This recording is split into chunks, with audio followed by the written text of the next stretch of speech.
தேர்தலுக்கு பிந்தைய கருத்து கணிப்புகள், பெரும்பாலான நிறுவனங்களின் கருத்து கணிப்புகள், திராவிட முன்னேற்றக் கழகத்தின் தலைமையிலான கூட்டணி மாபெரும் வெற்றி பெறும் என்பதை கூறியிருக்கிறார்கள்.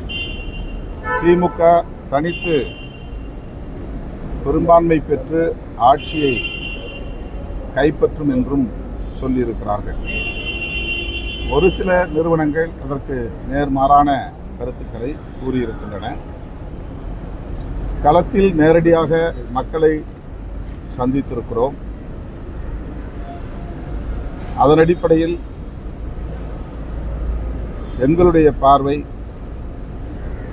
திராவிட முன்னேற்றக் கழகத்தின் தலைமையிலான மதசார்பற்ற முற்போக்கு கூட்டணிக்கு மக்கள் ஏகோபித்த ஆதரவை நல்கியிருக்கிறார்கள். ஆகவே எமது கூட்டணி மகத்தான வெற்றியை பெறும். திமுக ஆட்சி தொடரும்.